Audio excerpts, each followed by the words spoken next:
Hello दोस्तों, स्वागत है आप सभी लोगों को आपके अपने इस यूट्यूब चैनल पर। मैं नीतीश कुमार आप सभी लोगों को स्वागत करता हूं।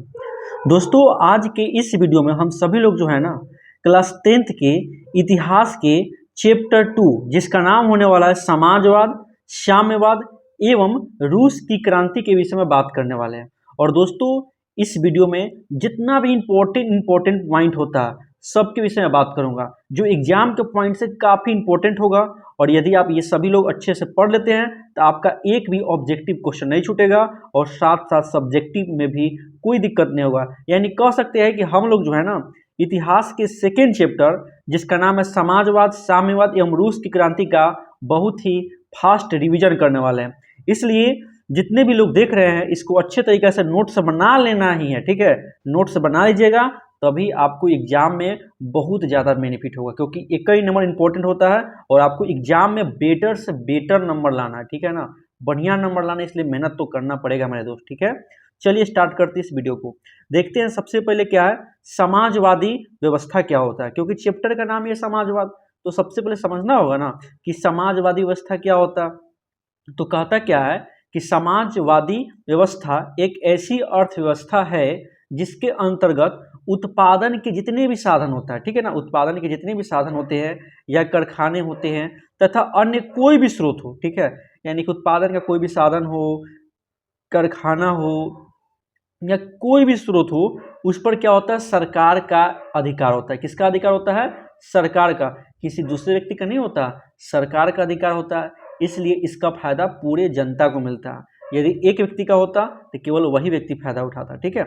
इस व्यवस्था में उत्पादन निजी लाभ के लिए न होकर सारे समाज के लिए होता है। यानी कि इसका जो फायदा होगा पूरे समाज के लिए, पूरे जनता के हित में होगा, ठीक है। तो आपको समझ में आ गया होगा समाजवादी व्यवस्था क्या होता है। चलिए अगला पॉइंट देखते हैं। अगला पॉइंट क्या कहता है? अगला पॉइंट आपका कहता है कि इंग्लैंड में समाजवाद का जनक कौन है? रॉबर्ट ओवेन को कहा जाता है। याद रखिएगा, रॉबर्ट ओवेन को इंग्लैंड में समाजवाद का जनक कहते हैं। देखिए, समाजवाद को दो टर्मों में बांटा गया है। सबसे पहला टर्म है कार्ल मार्क्स के पहले का समाजवाद, जिसे स्वप्नदर्शी समाजवाद कहते हैं, ठीक है। यानी कार्ल मार्क्स के पहले के जितने भी समाजवाद का रूल है या नियम है उसे क्या कहते हैं? स्वप्नदर्शी समाजवाद कहते हैं, ठीक है। इसके एग्जाम्पल कौन कौन है, यानी कि इसको कौन कौन से मानने वाले हैं? तो सेंट साइमन, याद रखिएगा सेंट साइमन काफी इंपॉर्टेंट एग्जाम्पल है। सेंट साइमन है और रॉबर्ट ओवेन है, ठीक है। इसके बाद बोलता है कार्ल मार्क्स के जन्म के बाद को हम लोग क्या कहते हैं? वैज्ञानिक समाजवाद कहते हैं। क्या कहते हैं? वैज्ञानिक समाजवाद कहते हैं, ठीक है। उसके बाद अगला पॉइंट ध्यान दीजिएगा। अगला पॉइंट है रॉबर्ट ओवेन जो है ना, रॉबर्ट ओवेन इंग्लैंड के निवासी थे। इंग्लैंड के कहाँ? वेल्स के, ठीक है। इंग्लैंड में कहाँ के निवासी थे? वेल्स के निवासी थे। ये भी ध्यान दीजिएगा क्योंकि यहाँ से भी ऑब्जेक्टिव पूछा जा चुका है। चलिए आगे देखते हैं, ठीक है। अगला पॉइंट क्या? अगला पॉइंट आपका आता है कार्ल मार्क्स के बारे में, ठीक है। तो कार्ल मार्क्स का सबसे पहले ये जानना है कि जन्म कहाँ हुआ था, क्योंकि इससे खूब क्वेश्चन पूछा गया। तो कार्ल मार्क्स का जो जन्म हुआ था 5 मई 1818 ईस्वी को हुआ था। और कहाँ हुआ था? तो जर्मनी के राइन प्रांत के ट्रियर नगर में हुआ था। यानी कि आप बोल सकते हैं कि कार्ल मार्क्स का जन्म 5 मई 1818 ईस्वी को जर्मनी के राइन प्रांत के ट्रियर नगर में हुआ था। कार्ल मार्क्स जो है ना एक यहूदी परिवार से बिलोंग करते थे। किससे बिलोंग करते थे? यहूदी परिवार से बिलोंग करते थे। और यहूदी को मानने वाला देश कौन है? इजराइल, याद रखिएगा, ठीक है। चलिए आगे देखते हैं। इसके पिता का नाम क्या था? हेनरिक मार्क्स था। और पत्नी का नाम क्या था? जेनी था। पत्नी का नाम क्या था? जेनी था, ठीक है। देखिए, यदि आप पूरा डिटेल्स पढ़ते तो मैं पूरा डिटेल्स बताता, लेकिन एग्जाम का टाइम बहुत ही कम है, इसलिए हम इसका शॉर्ट रिवीजन कर रहे हैं, ठीक है। आगे बोलता है कि यह जो है ना कार्ल मार्क्स जो थे ना, यह हीगेल के विचार से काफी ज्यादा प्रभावित है। किसके विचार से? हीगेल के विचार से, ठीक है। और ध्यान दीजिएगा, दास कैपिटल के लेखक कौन है? Karl Marx. बिहार बोर्ड में अनेकों बार पूछा गया कि दास कैपिटल के लेखक कौन है? तो कार्ल मार्क्स है। कब लिखा था? तो 1867 ईस्वी में लिखा था। कब लिखा था? 1867 ईस्वी में। इसे समाजवादियों को बाइबिल भी कहते हैं। क्या कहते हैं? समाजवादियों का बाइबिल भी कहा जाता है। चलते हैं अगला पॉइंट की तरफ कि अगला पॉइंट क्या कहता है। देखिए दोस्तों, अब अगला पॉइंट अगर कहता है कि साम्यवादी घोषणा पत्र के लेखक कौन है, तो देखिएगा साम्यवादी घोषणा पत्र के लेखक जो है कार्ल मार्क्स एवं फ्रेडरिक एंगल्स थे। कौन थे? कार्ल मार्क्स एवं फ्रेडरिक एंगल्स थे। ये भी क्वेश्चन बहुत ज़्यादा इंपॉर्टेंट है। और ये कब किए थे? तो 1848 ईस्वी में साम्यवादी घोषणा पत्र की रचना किया गया था। इसके बाद ध्यान दीजिएगा कि प्रथम अंतर्राष्ट्रीय संघ, ठीक है, फर्स्ट इंटरनेशनल यूनियन की स्थापना 1864 ईस्वी में लंदन में किया गया था। कहाँ किया गया था? लंदन में। और किसने किया था? तो कार्ल मार्क्स ने किया था। एकदम बढ़िया से दोस्तों पढ़ना, ठीक है, कोई खिलवाड़ नहीं, क्योंकि एग्जाम में बढ़िया से बढ़िया नंबर लाने के लिए आपको मेहनत करना ही पड़ेगा, ठीक है। इसके बाद बोलता है द्वितीय अंतर्राष्ट्रीय संघ, ठीक है। द्वितीय अंतर्राष्ट्रीय संघ की स्थापना जो है 1889 ईस्वी में पेरिस में किया गया था। कहाँ किया गया था? 1889 ईस्वी में पेरिस में किया गया था, ठीक है। और इसी टाइम में मजदूरों के लिए जो टाइम था ना, 8 घंटा काम के लिए निर्धारित किया गया। कितना किया गया? 8 घंटा काम के लिए निर्धारित किया गया। चलिए अगला पॉइंट देखते हैं कि अगला पॉइंट क्या कहता है, ठीक है। इसके बाद क्या कहता है कि इसी के बाद 1 मई को हमेशा मजदूर दिवस मनाना जाने लगा। कब मनाने जाने लगा? 1 मई को मजदूर दिवस, ठीक है। और एक ध्यान दीजिएगा, फुल फॉर्म ILO का फुल फॉर्म क्या होता है? इंटरनेशनल लेबर ऑर्गेनाइजेशन, ठीक है। अंतर्राष्ट्रीय श्रम संगठन होता है ILO का फुल फॉर्म। ये भी आपको ध्यान देना है, यह मजदूरों के लिए एक यूनियन बनाया गया था, ठीक है। अब चलते हैं इस चैप्टर के सबसे मेन पॉइंट, जिसका नाम होने वाला है आपका क्या? रूस की क्रांति। क्या नाम होने वाला है? रूस की क्रांति इस चैप्टर का सबसे मेन पॉइंट है, ठीक है। देखिए क्या बोलता है, रूस की जो क्रांति है ना, यह 2 चरण में हुआ था। सबसे पहला हुआ था 1905 में और दूसरा हुआ था 1917 में, ठीक है। लेकिन मेन आपको याद रखना है 1917 की क्रांति, ठीक है। 1917 की क्रांति फिर 2 चरणों में होता है। एक होता है फरवरी की क्रांति और एक को कहते हैं अक्टूबर क्रांति, ठीक है। क्योंकि ये 1917 में ना 2 महीना में हुआ था, एक हुआ था फरवरी में, एक हुआ था अक्टूबर में, इसलिए यह दोनों नाम से प्रसिद्ध है, फरवरी की क्रांति और अक्टूबर की क्रांति, ठीक है। चलिए आगे देखते हैं, ठीक है। रूस में उस समय 1917 ईस्वी में, या कह सकते हैं कि रूसी क्रांति के टाइम में रूस में रोमनो वंश का शासन था। किसका था?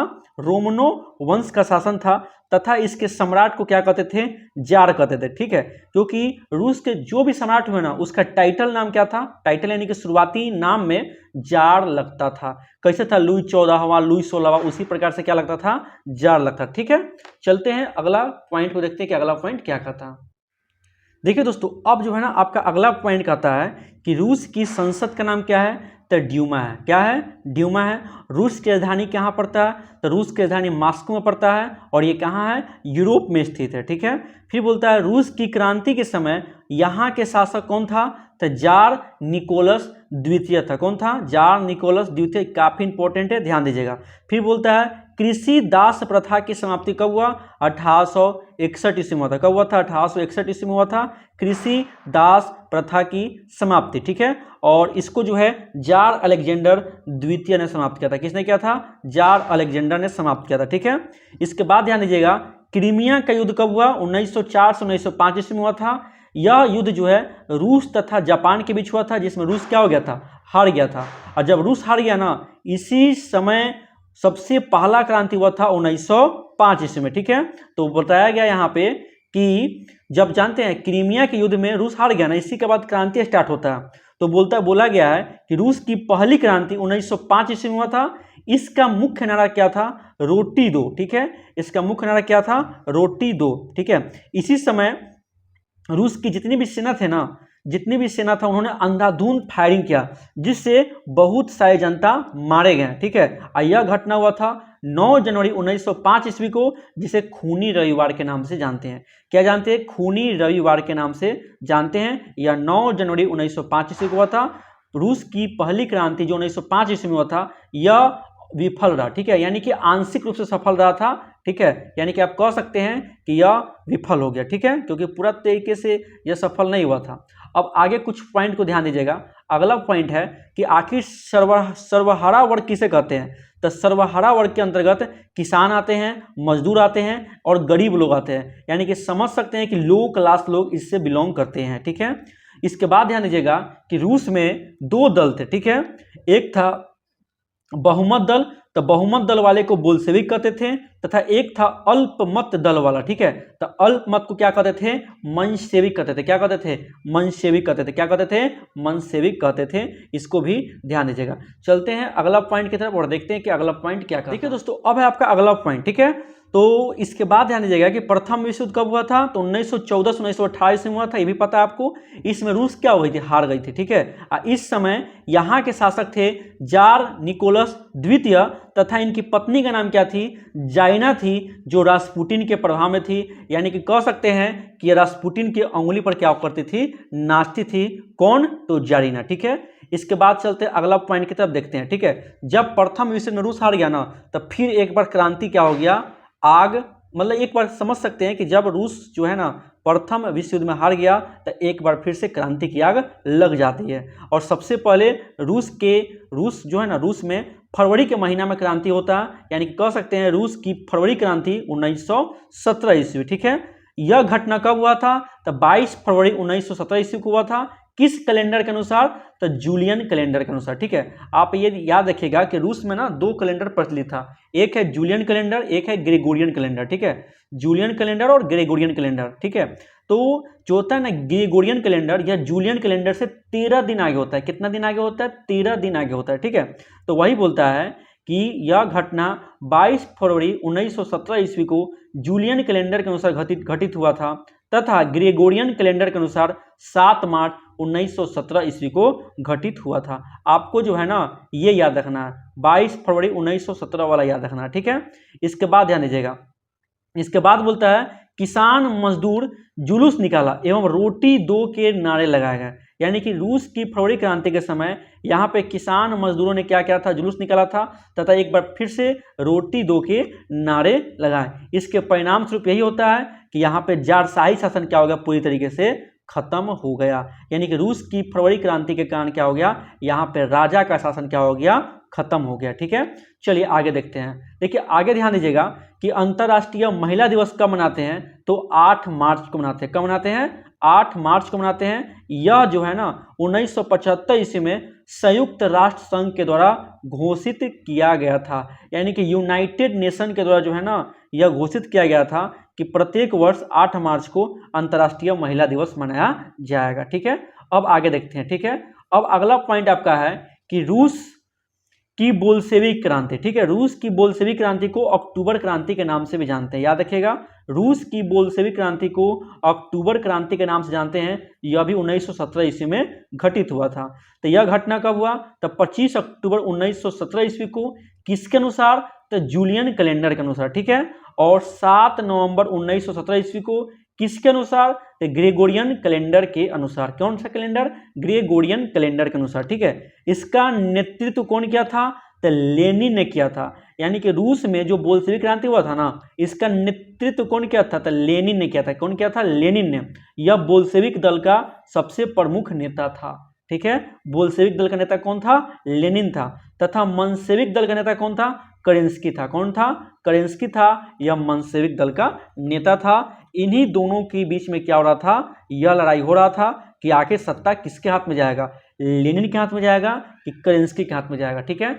चलते हैं, देखते हैं कि अगला पॉइंट क्या कहता है। देखिए इसके बाद क्या कहता है, इसके बाद कहता है कि इस क्रांति में बोल्शेविक दल की जीत हुई थी, इसीलिए इसे अक्टूबर क्रांति भी कहते हैं। यानी कि समझ सकते हैं कि इस क्रांति में कौन जीत गया, बोल्शेविक दल क्या हो गया, जीत गया, इसलिए इसे क्या कहते हैं, अक्टूबर क्रांति भी कहते हैं, ठीक है। इस ध्यान दीजिएगा कि ब्रेस्ट लिटोवस्क की संधि 1928 में हुआ था, और यह संधि सोवियत रूस तथा केंद्रीय शक्ति के बीच हुआ था। किसके बीच हुआ था, सोवियत रूस एवं केंद्रीय शक्ति के बीच में हुआ था, ठीक है। इस समय ट्राटस्की जो है ना लाल सेना का गठन किया था, ठीक है।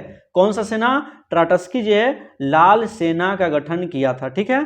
ट्राटस्की ने लाल सेना का गठन किया था, ठीक है। और ध्यान दीजिएगा कि आंतरिक विद्रोह को दबाने के लिए चेका नामक विशेष पुलिस दस्ता का गठन किया गया था, ठीक है।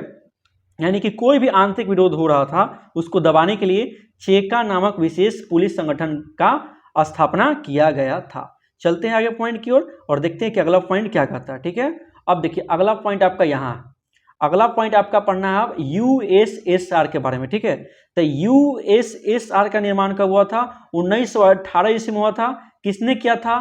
तो लेनिन ने किया था। किसने किया था? लेनिन ने किया था, ठीक है। और यूएसएसआर का फुल फॉर्म क्या होता है? तो union of Soviet socialist republics होता है, ठीक है। Union of Soviet socialist republics होता है और यह 15 देशों का क्या है? एक संगठन है। कितना देश है इसमें? 15 देश है, ठीक है। इसके बाद बोलता है कि नई आर्थिक नीति कब लागू हुआ? 1921 ईस्वी में। किसने लागू किया था? तो लेनिन ने लागू किया था, ठीक है। रूस की अर्थव्यवस्था को ढालने के लिए नई आर्थिक नीति 1921 ईस्वी में लेनिन ने लागू किया, ठीक है। चलते अगला पॉइंट को देखते हैं कि अगला पॉइंट क्या कहता है, ठीक है। इसके बाद क्या बोलता है कि लेनिन की मृत्यु 1924 ईस्वी में हुआ था। कब हुआ था? 1924 ईस्वी में हुआ था।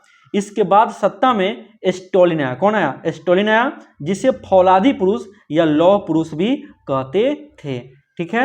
यानी कि लेनिन की मृत्यु के बाद यह सत्ता स्टालिन के हाथ में आया, ठीक है। और इसे क्या कहते थे? फौलादी पुरुष या लौह पुरुष या स्टील का पुरुष भी इसे कहते थे, ठीक है। चलते हैं अगला पॉइंट की ओर, देखते हैं कि अगला पॉइंट क्या बोलता है। इसी के शासनकाल में सोवियत संघ क्या हो गया? अधिक शक्तिशाली बन गया, ठीक है। स्टालिन के शासनकाल में ही सोवियत संघ बहुत ज्यादा पावरफुल बन गया। इसके बाद बोलता है मिखाइल गोर्बाचोव, याद रखिएगा, मिखाइल गोर्बाचोव 1985 ईस्वी में राष्ट्रपति बने। कब बने? या 1985 ईस्वी में राष्ट्रपति बने तथा इन्होंने पेरेस्ट्राइका का मतलब क्या होता है? पुनर्गठन, तथा ग्लासनोस्त का मतलब क्या होता है? खुलापन की अवधारणा पेश की। कौन? मिखाइल गोर्बाचोव ने। यह भी इंपॉर्टेंट है, पूछा गया, याद रखिएगा, ठीक है। अब आगे देखते हैं, आगे क्या बोलता है। आगे बोलता है आपका सोवियत संघ का विघटन कब हो गया? 1991 ईस्वी में हो गया। और जो 15 देश का संगठन था ना, ये 15 देश क्या हो गया? टूट गया, ठीक है। अब एक चीज और ध्यान दीजिएगा, शीत युद्ध, ठीक है।